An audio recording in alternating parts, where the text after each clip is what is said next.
The Lord Vigilants are the steadfast commanders of the Ruination Chambers. Even with centuries of experience and hallowed grey taxers, they struggle with past memories and empathy, but their griff stalkers are rumoured to slow down the degradation of their souls. Hello, and in this video we'll be painting a Lord Vigilant on Griff Stalker in the Stormhost colours of the Hallowed Knights. Here is a list of the paints that we'll be using in the guide. There are a lot of paints here for the Griff Stalker, the base and the Lord himself. So please pause this list so you can get all the paints you need to start with. You can use this guide for just the battle ready stages, or even paint it fully with the highlights and extra details. The choice is up to you. And here is a list of the equipment we'll be using too. But you can use whatever brushes is best for you and can swap out the mediums with clean water instead. If you're new to painting or want to brush up on your skills, you can check out the Citadel Colour Painting Essentials playlist to learn all about paints and techniques. Before we even start painting, we need to get our model undercoated. For this, I've used Chaos Black, as it's dark and neutral, so a lot of our colours will benefit from the dark recesses. I've also popped the shield on a sub-assembly peg for ease of painting the shield and the armour too. We'll start with the Griff Stalker first, as it's the biggest part of the model, but it's also easier to paint the details that are going to be sitting underneath the Lord Vigilant.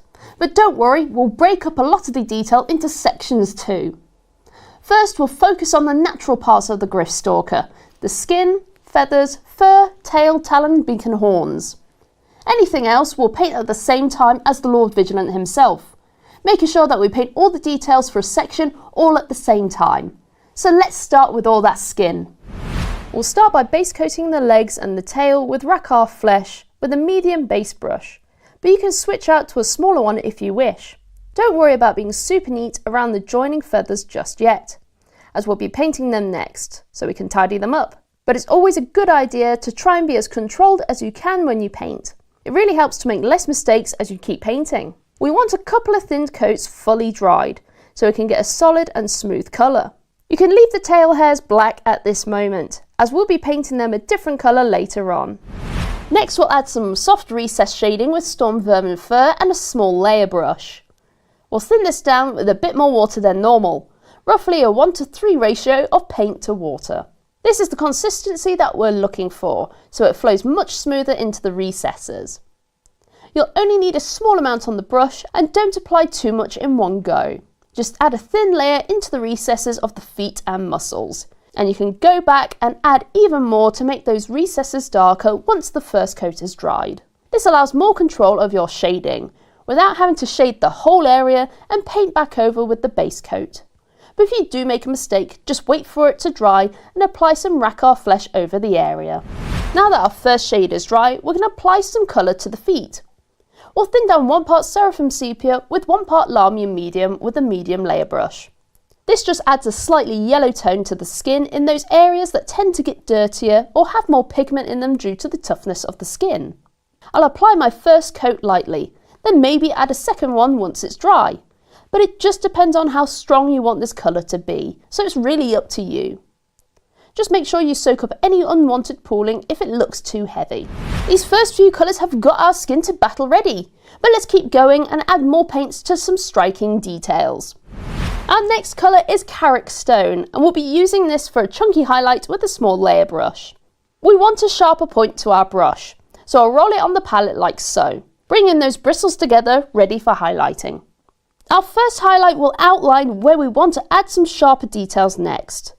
But by using a similar colour that's a little bit lighter than our base coat, we can create a softer transition for all the colours we'll be using.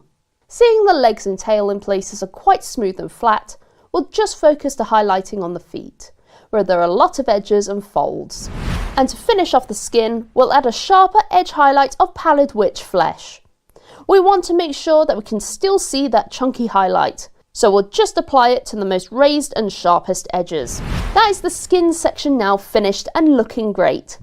Next, let's look at painting the feathers, fur, beak and talons, using the same paints with a few different techniques. For the feathers, fur, beak, horns and talons, we'll quickly tidy up any stray skin tone with Abaddon Black. You can use a small base brush as it will give us more control, so we don't make any mistakes on the lighter skin and have to go back and repaint the details. So take your time, but we shouldn't need more than 1 coat if we're fairly neat. Next, we'll use Corvus Black for 2 different techniques. For the feathers and fur, we'll use this colour and a small dry brush to apply 2 coats of the colour. Just pop the tip of the dry brush into the paint and then work it off on a paper towel. We just want to remove enough of the paint's moisture from the brush, but not too much. It's best to dry brush in directional movements away from the skin, so we don't get any of the paint on that area. This also helps catches the edges of the feathers more and keeps the recesses dark. For the talons, beak and horns, apply a solid coat of this colour using a small base brush, just making sure we leave those recesses darker. With both techniques, we still want to be as neat as we can, so take your time, as rushing leads to mistakes, which takes more time away from painting the next colours. If you want to focus on the battle ready level, you can stop here, but we'll carry on to add some more details. Now we'll use Skaven Blight Dinge in a similar way by dry brushing over the feathers and fur. We want to focus this colour more towards the chest and face fur, as we want to make it lighter for its markings. Then you can use the same colour to add a chunky highlight with a medium layer brush to some of the feathers. We'll also add a layer or 2 on the face and chest fur, so just add a coat or 2 for those areas to build up the colour. We just want to make sure that we keep the black shading all under this colour to add some depth. For the beak and horns, apply a thin layer or 2 over the bottom half of the beak and the top half of the horns. For the claws and talons, apply a chunky highlight to the edges and tips. With that paint dry, we can add one final edge highlight to the feathers with storm vermin fur and a small layer brush. You don't have to apply this to all the feathers, but it's nice to pick some at random to add some natural variety. For the fur, especially around the face and chest, we'll add smaller highlights there, framing the face of the Gryffstalker even more. For the talons, just pick out the ends, finishing them off. And for the horns and beak, apply it to a quarter of the details, making them even lighter than before. And for our final step in this section, we'll just pick out the smallest areas around the chest and face with Carrick Stone. The highlights can be small and infrequent too, so it looks more natural on the fur. We'll do the same with the beak and horns, just picking out the strongest details and edges, making them sharp along the whole detail. You can even add some small dots of colour towards the ends of both to add a bit more character. That is most of the Gryffstalker now finished. We just have the tail hairs to paint, then we can move on to the Lord himself. Let's get that hair base coated, and we want something striking but natural. So we'll use Gal Vorbak Red and a small base brush. Just apply a couple of coats, but don't worry about the few hairs that meet the skin of the tail itself. As with a few next colours, we'll make it blend into the skin tone anyway. Once that base coat is dry, we'll shade the recesses with some thinned down Abaddon Black. You can either use a small or medium layer brush for this, depending on how small the recesses are. We want this to be the same consistency as the Storm Vermin Fur shade for the skin recess. So now both those details will have a similar finish with the shading. Consistency is key and important for models to look as good as they can. If there are any raised areas that are a little too dark, you can just touch up with Gal Vorbak Red afterwards. Now this part is battle ready, but let's keep going and add highlights to the hairs. Next we'll add a chunky highlight of Night Questor flesh over the raised areas of the hairs. The side of a small layer brush is really helpful here, to make those highlights even and a lot quicker to apply. This colour softens our red into a warm skin tone colour, so it starts to blend everything together. And to get that skin tone and hair blended all together, we'll use an edge highlight of Rakarth flesh, just on those little last hairs towards the skin. You can even add a small amount to the middle parts of the hair to give the hair some lighter tones. That's all our Gryffstalker details done so far, so let's move on to the Lord Vigilant to cover the rest of our colours. For our first section on the Lord Vigilant, we'll paint the dark silver details. We'll use Iron Warriors for the plate armour, chainmail, axe head, the scroll work on the Gryffstalker's chestplate, any buckles, stirrups and ornate details all over the model. Seeing the details vary in size and location, you can either use a small base or a small layer brush depending on the sizes. So you can get in all those little details and cover the larger ones with ease. Iron Warriors is a nice solid dark silver tone, but we'll make that even darker with our next step. Next we'll thin down 1 part Black Legion with 2 parts Lamia Medium to create a really dark shade for the silver details. We'll apply this with a medium layer brush so we get some control over how much we apply and get it into those recesses with precision. Thinning down contrast paints with Lamy and medium helps the pigment run into those recesses, rather than covering it all like a contrast paint. So you can make so many different shades with this little technique. Even when thinned down, it is still really dark and strong, which is perfect as we only need one coat. That is the armour now battle ready, but we can make this stand out even more with just one highlight. And that highlight will be Stormhost Silver, using a small layer brush. Just make sure the line is nice and thin, especially for the armour plating. You can use the side of the brush as well as the tip to get some nice simple highlights done quickly. You can even use a small amount of this colour to add some battle damage to the armour and other details, showing a time-worn effect of constant battle and reforging. That is the silver details now finished. Let's have a look at the gold details next. We'll base coat all the gold areas with the same colour to start with, using Retributor armour. You can use any size brush that suits the area you're painting. I'll be using a combination of the small and medium base brushes, so I can have more control when I'm painting the armour and the trim that sits next to the Gryffstalker's painted details. Next, we'll shade the areas we want to be in that darker gold. For this, we'll thin down 1 part Cygor brown with 2 parts Lamy medium with a medium layer brush. We'll just add this to the trim of the armour and on the chest and headplate of the Gryffstalker. We can add a small amount to the light gold recesses and around the rivets, but we want this to be as light as possible, as it's nice to have some natural shadows around both colours, so it looks lived in. That is the dark gold battle ready. So let's keep going and get that lighter gold done and add some more details. For the lighter gold, we'll layer Liberator gold over the Retributor armour base coat. So we have a lighter solid gold shine to the plate armour on the chest and head plate. Just give it a couple of coats to get that bright and shining gold tone. For the dark gold, we'll use this as our chunky highlight colour, creating the natural worn effect of the metal. Remember to pick out any rivets and studs on the shield and the trim too. You can even add some texture and damage by adding some small random lines in places too. Then for both the lighter and the darker gold, we'll highlight both with Stormhost Silver. Remember to keep your paint thin and brush pointed, so you get some really nice sharp highlights and add some definition to any texture or damage you applied beforehand. When it comes to the darker gold, we want this colour to be the highlight that sits on the edges more. And with the lighter gold, we want that solid highlight even more. This is the last metallic paint we'll be using for this guide. So we'll change our paint water so it's nice and clean, free of metallic flakes. That is all the gold details done, and now our character is coming to life. So let's start painting the brown leathers. For any little straps on the Lord's armour, stirrups, saddle, boots and belt, we'll use Thondir Brown for the base coat with a medium layer brush.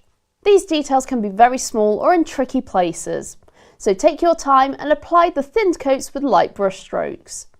If you accidentally get some of the colour on any of the details we've already painted, wait for it to dry and then go back over the paints and steps we've previously used. This is why using smaller brushes with control will save time in the long run, even though it may take some time applying these colours right now. Now we'll shade those details lightly with Nuln Oil. Once that first light coat is dry, you can see where all those shadows sit. You could add another coat if you want it darker in places, or just even add a recess shade instead, really focusing on those shadows. And with that shade, our brown leather is now battle ready. So let's add some highlights for some extra texture. Gawthor Brown is a really great colour to start highlighting leathery details.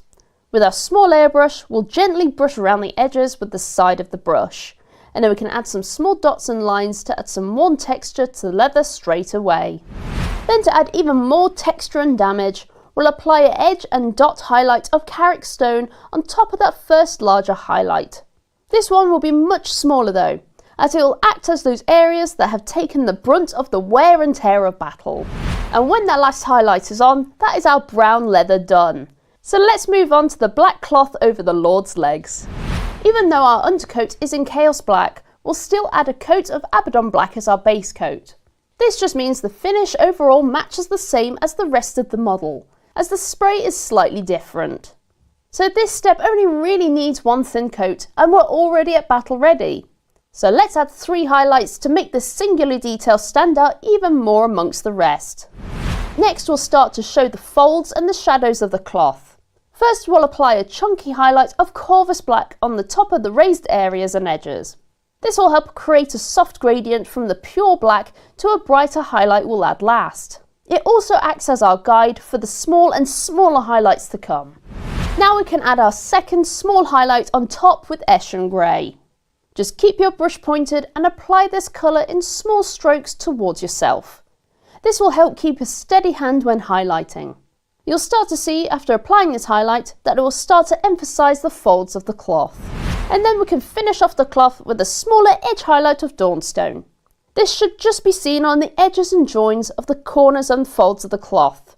So you can even dot this colour in areas that have holes and tattered edges. Now our black cloth is complete. So let's paint the white details found in so many areas. For a great solid white base coat over black, we'll start with Corax White and a small base brush for the inside of the cloak, the shield face and the icon on the cloak pin. Just a couple of thin coats should be plenty, but if you need a third coat, just make sure it's smooth and each layer is fully dried before the next. Next we'll shade the white with Salt Blight Grey, using a medium layer brush. Seeing we'll be painting a large area cloth, just apply it lightly all over first, checking for any excess pooling. And once it's dried, you can add a smaller recessed shade into the folds of the cloth if you want them a bit darker. Focusing the shade into the recesses more than the flat areas will give us a smoother and a more even finish. So keep an eye on that pooling shade. With those two colours, our white details are battle ready. So let's just add one more colour to make this white even brighter. And with a small highlight of White Scar with a small layer brush, this should finish off the white details with a sharp bright colour, which works really well for the solid details but also the softer textured ones too. You can even add some small lines to the cloth where there'll be any holes and rips. With that highlight, our white details are finished, so let's keep going and paint the blue ones. For that rich dark blue, we'll start with Cantor Blue and apply it to the outside of the cloak, the flat area of the shield, the Gryffstalker's reins, the edge of the chainmail and the saddle cloth. Just like with every base coat we've done so far, just take your time and use a combination of different size brushes, depending on the area you're painting. After that base coat is dry, we'll apply a recessed shade of Nuln Oil into the gaps and folds using a medium layer brush for control. Remember that less is more, and you can always add another coat after the first one is dry.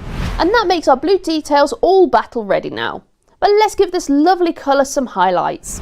Next we'll add a chunky highlight of Macragge Blue with a small layer brush to start the subtle outlining of the details. Just keep your brush pointed and you can even add some damage with lines on the edge of the cloak where it's worn away. And for our final highlight we'll use Teclis Blue, just on the highest points and raised areas. Teclis Blue is a light but rich blue paint. So if you want a finish that is a little bit colder, you can use any other blue layer paints instead. Now our blue details are finished, let's paint the red ones. For the red leather, weapon handle, shield gemstone and the Gryffstalker's eyes, we'll base coat those in Khorne Red. A medium layer brush is a great size for all these details, but you can use a smaller one if it's easier for you to use. Just leave a small ring of black around the eyes, so it gives some natural shadows sitting around them. Next we can add a light shade of Agrax Earthshade over the red, especially on the chest plate strap around the Gryffstalker's neck, as it has a lot of area that the shade will settle nicely into. Just be careful not to get the shade on the gold, but it will be good to get it around it, so it softly joins both details together. If you think the shade is a little too dark in some areas, you can apply some Khorne Red back over if you wish. And with that now dry, our red details are now battle ready. We can add some small details next to make our leather and eyes look a little different. For both details, we'll use Tuskor Fur and a small layer brush. When it comes to the leathers, we'll use this as a highlight on the edges and any texture and damage you want to add. And that is the leather now done. And for the eyes, we'll apply this around the bottom half in the crescent shape. This gives the illusion of light hitting a spherical shape like an eye. Let's finish the eyes off quickly with two colours that we've used for other details. First we'll use Abaddon Black to paint the vertical slit iris. Just make sure you don't have too much paint on your brush, as it's a really small detail, and we need it to be nice and neat. Then we can use a dot of White Scar on the top left and bottom right of the overall eye shape. This adds a shiny, wet effect to those eyes. Now that's all those details finished, let's look at those blue glowing runes.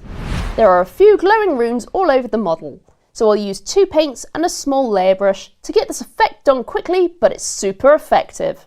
First we need to thin down some Corax white more than normal, just so it's thin enough that it can run smoothly over the small runes of the axe head and pieces of armour.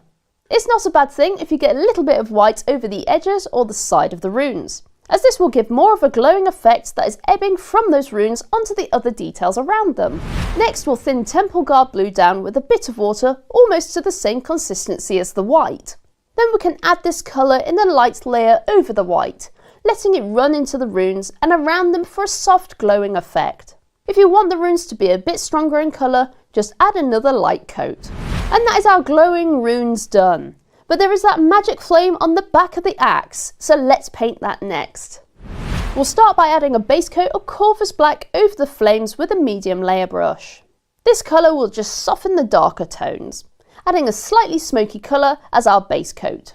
1 coat should be plenty over the undercoat and any stray colours that might be around. Then we'll add a chunky highlight over the ends of the flames and centrepiece with Thunderhawk blue. We just want to apply this colour to the raised areas and sides of the flame wisps, leaving the black in the recesses.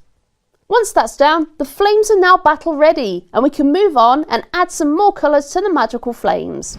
Now we have that main highlight down, we can add some lighter colours to the centre and the ends even more. This time we'll add a smaller highlight of Fenrisian Grey with a small layer brush. We need to show that first highlight still, so only add this halfway down the flame, just like so. We also want to start to brighten up that central glowing point near the axe head. So a couple of coats of the colour will add some soft but much needed light. And we can show that magical glowing power with some thinned down Temple Guard blue. You can apply a couple of coats if you want a really strong colour. We want to focus this right down to that area we lightened up near the axe head, so all our glowing effects will now match. Now our magical flames are complete, we'll keep looking at the parchment found all over the model. We'll base coat the parchments with Morghast bone and a medium layer brush, but you can use a small layer brush if you need a little bit more control with those trickier areas. As this is a light base coat going over a black undercoat or other colours, you may find that you need 2 to 3 coats. Just keep your paint smooth and let each coat fully dry before the next. Now we have a lovely smooth base coat, we can add some shading. We'll thin down 1 part Agrax Earthshade with 2 parts Lamia Medium and apply it lightly. We want the shade to really get into those recesses, even if they aren't that deep or dark. We just want to add some age to those rough and sacred items.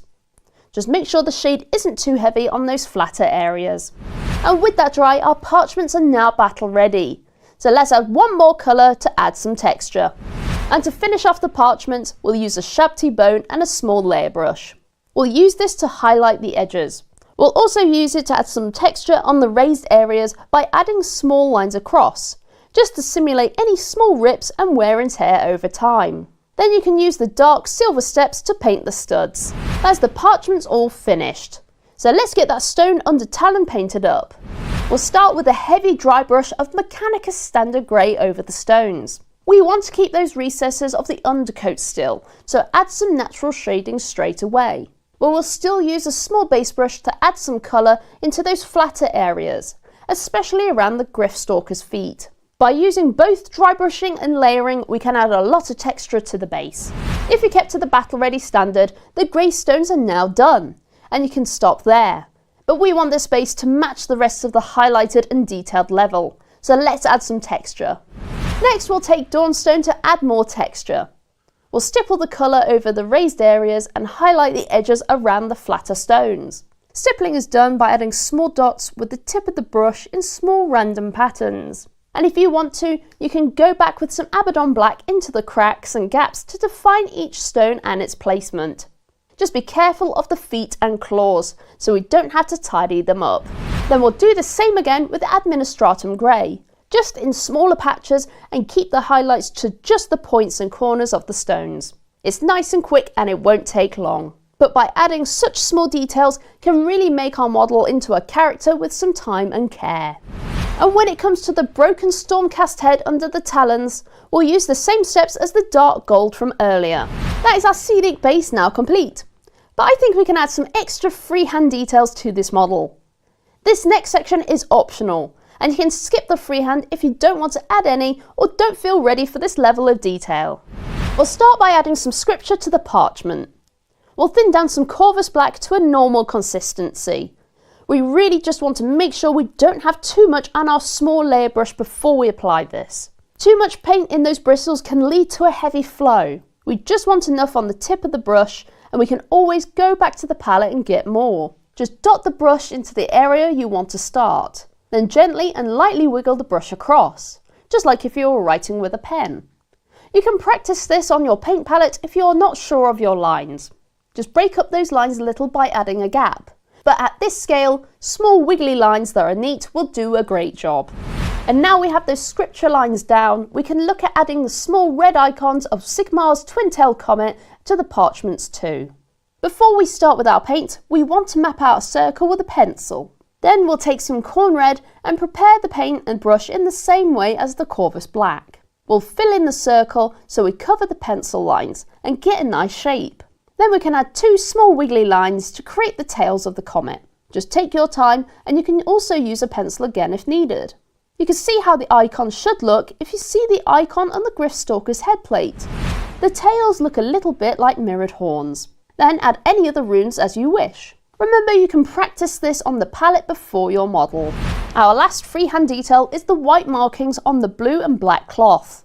With such a long and straight line, we want to mark it out with our pencil first, and add any extra details we want to add, like small triangles and the tails of the comet icon.